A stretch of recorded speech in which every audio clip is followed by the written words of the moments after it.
What's up, YouTube? Today we are at Aqua Life in Rocklin, California, home of the largest selection of discus, and they also have a lot of great stuff in the saltwater hobby, corals, fish, and a bunch of other stuff. Let's go check it out. All right, guys, we're here in the discus section, and Jason, the manager, will give us a little bit of what he did this morning because it was a huge task. Yeah, so we showed up about midnight last night preparing for a huge shipment of 36 boxes. Wow. A little over 400 discus came in this morning, last night, whatever you want to call it. It was late. Lots of beautiful premium discus, several different varieties, probably more than the average person has ever seen in their life. More than I've ever seen, man. This is an incredible list of fish, man. I mean, you have the discus. I'm not very familiar with them, but with lots of reds, blues, purples. Yeah, pigeon checkerboards, Ica reds, leopards, pinyangs. Yes, love it. Then we got the ginormous ones. What would you say is like the minimum tank requirement for a fish of this size? I say 75 gallons because Really? it's big enough that you can, I mean, you don't want to start out with this size. You want to start out with something a little bit smaller. But it's a good size to get into because you can pack quite a few of them in there, but it's big enough to hold the filtration for the fish. So if you have a 75-gallon fish tank, how many discus can you have? I would say 6 is a good number to get in there, 6 so that it's full enough that you can keep the aggression They down. don't fight or They anything are like in the that? cichlid family, so you want to pack them in there a little bit to help. You know, if you just get 2 of them or 3 of them, you're going to get a little bit more aggression. Right on. And what type of foods do you feed them? Man, we feed them all kinds of food. Anything high in protein, from beef heart, krill, brine shrimp, salmon mix, I mean, a wide variety. And then Even you guys have a pellets. lot of that, right? Oh yeah, we sell it all in-house. Beautiful, beautiful. Let's see some of the rare stuff that came in as well.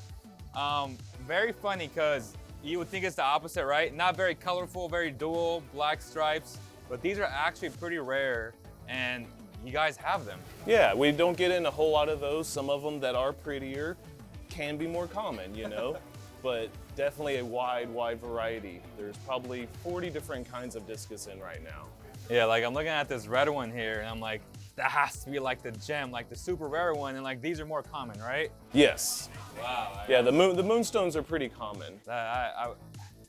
Can these go over to the saltwater aquarium and like bracket style or no? No, fully fresh, but they are special wish they needs. could, yeah. They are much warmer. I call them super tropical. They sit around 89 to 90 degrees while they're here. So do you guys do the whole quarantine process for just freshwater or do you do it for saltwater as well? All of our systems that have fish in them do have medication. It's not a full, you know, Prazi Pro, Oh yeah, Coumadin, or what? Prazi Pro, copper. Yeah. We do Riddick about 5 nights a week, Prazi over the weekend. Okay. You know, just because all the new fish come in Wednesday, you want to make sure and keep healthy fish healthy. Don't wait for it to go downhill before you decide to do something.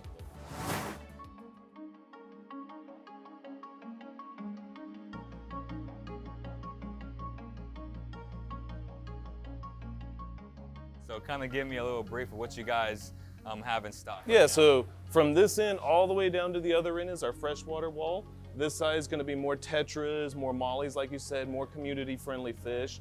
Lots of plecos and cory cats mixed in all the tanks. The further down you go, it's going to become semi-aggressive, and then down at the end is the bigger cichlids, you know, more aggressive fish. Let's go that way because both Josh and I, we grew up with 55-gallon aquariums with a lot of cichlids, you know, like the jaguar, Manning Guincy, you know, red devils, like the Jack Dempsey's, like all those, like that's how we grew up. We just This is what you get into. Yeah. You know, this is where the initial fun comes.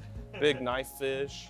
Oh, Big, I actually giant. never had one of those, but that's a gorgeous knife fish. That's a big one. Yeah. So our question is, I had about 2 electric blue Jack Dempseys, baby ones obviously. We've never seen an adult one. Have you? I have not. I didn't really get into this. I skipped freshwater. I went straight into salt when I started. Yeah. I've recently dipped back into freshwater as I've been doing saltwater for about 20 years now, and this is something that's new to me. So it's fun like it was back in, you know, day one. Well, this But a lot electric of blue what we Acaro have is here- gorgeous right here, Josh. Look at this one. That's the one that I never actually had. Yeah, but it's not though. Yeah, a lot of what we have is going to be smaller, easier to transition into the tank rather than dropping a full-size fish in there. We do have the bottom tanks for a few larger fish, but for the most part, they're going to be smaller, more easier to adapt into your system. You know, kind of like a trigger. You don't want to drop a foot-long trigger in your system. It's a whole lot easier to do a baby. So let me tell you a funny story. I had a larger size, maybe about this size, butter coffee fish one time. I remember like it was yesterday. He was punking my new like electric blue and some other sticker that I had bought in, right? And me being a kid, maybe about 14 years old, I put it in a bag to like, you know how people put fishes like in their sumps to like teach them a lesson? I accidentally put the butter coffee too long. I left him in the bag so he can learn to not punk. At this time, you don't know much, you're a kid. He learned a big lesson. And he did, but he ended up dying. And I was like, oh man. So I always tell the story like, don't do that, please.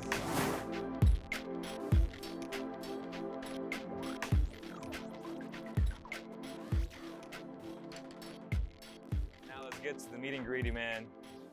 My love, man. This hobby, I've grown to love it. I've been in it 2 years now. Lots of mistakes. I made a lot of mistakes, but like through those mistakes, I've learned a lot. Kind of give us a little run through of what you guys have in stock. So we got a little bit of everything. Most of what we have is going to be reef safe, but you got to cater to almost everybody. So we have butterflies, triggers, puffers, eels, big non-reef safe wrasses, such as this beautiful red chorus right down here. I love it. The adult version, man. I mean, I have a Raz Kingdom and I want a baby red chorus. Do you have one? I don't believe we have a juvenile. I got a couple of small yellow choruses. One of the most stunning fishes, man. It really is. The blue star is just, So it's unmatchable. But it's just so, you know, like you said, it could get aggressive. It could eat all your like shrimp, right? snails. But, I mean, I have You know, 10. it is coral safe, and that is the confusion a lot of times. Yes. It is coral safe, it's just not reef safe. Explain that to more people. So say you have hammers, euphyllias, whatever, they won't touch that, but they'll touch like the clams. Exactly. Puffers, not reef safe, not coral safe. They will munch on your reef, whereas this will be safe with your corals, just not with your inverts, and like you said, some more sensitive. Who needs inverts when you can always replace them, right? I mean, I have a Raz tank, so I kind of go by that motto, yes. Exactly. When you see the pile of snails build up, you replace them. Exactly. So can I put this Sweet Lips in my tank? I would recommend no. He needs a much, much larger tank. Don't let the small size of this fish I know. confuse you. I have a 150. Is that enough for now? For now, yes, but it will outgrow the 150. It'll need close to 300 gallons. Are these picky eaters? Very picky eaters, very much. If you can get one that eats out of the store, that's a much, much hardier decision than something that doesn't want to eat. So always, guys, highly recommend you guys to ask some of the employees to feed the fish, right? Yeah, and feed something you're gonna feed at home. If you feed frozen, ask to feed frozen. If it's flake and pellets, ask for that. That's a good habit for you guys. Ask if they can feed them. If they're eating, great. If not, it's a risk, right? Exactly, that doesn't mean it's not gonna work. You know, it may have just got here, still a little stressed out, but if it is eating, much, much better chance for you. Right, because yesterday I had a timber wrasse shipped to me, right? And FedEx messed up the whole thing a day late, and I was thinking, it's gonna be dead. Got it in, it was pretty much dead. As soon as you put them in there, I know I did the whole drip acclimate, put them in the tank, alive within seconds. I have never seen that in a fish. He started eating within seconds. I was like, bro, you were just dead. Like, and every fish is different, right? Every fish is different. You know, wrasses are one of my favorites. When you drop them into the tank, 9 times out of 10, they're gonna go straight into the sand, which is a great defense mechanism. You know, rather than the new guy going into the tank getting picked on, go hide, come out the next morning, you're one of the guys just swimming around. And unfortunately, I have one of the choyots, or what I call them the orange leopards. Oh, yes. So I got one in. I took great pictures of it. He was out. I got him on the 10th. Have not seen him since. So I know he's somewhere in the sand. And it's like a crazy story, right? He pops up in the beginning. Don't ever see him again. And now this fish is pretty much dead.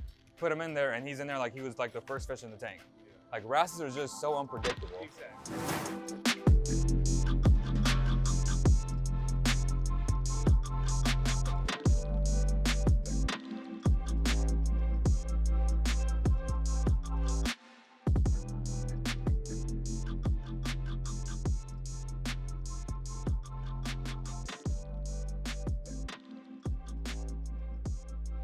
So we have 4 different flats. There's 2 rows. Each flat is its own system. So a flat and an end cap is a system. So there's 4 300-gallon flats. This one's going to be for a few larger colonies. Larger colonies on the other side, frags on this side. Each side split up into prices. Far side's $20. Buy 2, get 1 free. Right Great, now? all Is the that time. like a deal? That's all the time. All the time. Great deal, $20. You know, get you a couple of different options. If you're new into the game, get you a few different pieces to try out without breaking the budget. Man, I have to think about that one, man. I like that one though. Hey guys, if we get 5,000 likes, we come back to Aqua Life and we get in that nice hammer. So hit the like button right now. I love that. I love that thing. It's purple. That's my favorite color. And that's the nice thing. I mean, you can have a hammer. It could be gold hammer, rainbow hammer, green hammer, purple. I mean, there's, you know, like these, you know, nothing super uncommon, but green with a purple tip. Completely.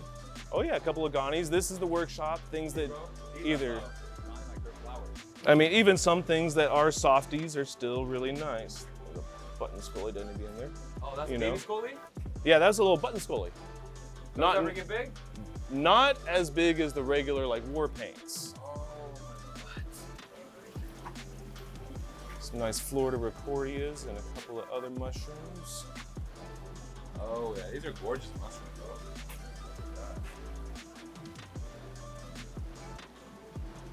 though. Okay, and last question before I let you go, so I want to be respectful of your time. What is your favorite coral in the store? I'm an LPS nut. I would have to say Euphilius. Which one though? Is there one right now that you're like, I want it? Yes. It's got to be the torches. I mean, you can't argue with a torch garden. And I have several tanks at home myself, but I do kind of think of this tank as my own. Okay. I buy things, order things that I would like to see in this because I see this tank just as much as I do the one at home. Right? Torch garden or the big acanthos. All right, guys, a huge shout out to the whole Aqua Life team, especially Jason, manager, for giving us this awesome tour of this amazing facility here in Rocklin, California. I highly recommend you guys to come to Aqua Life, man. The way they go about their business is the right way, and honestly, I give them a thumbs up. See you guys on the next video.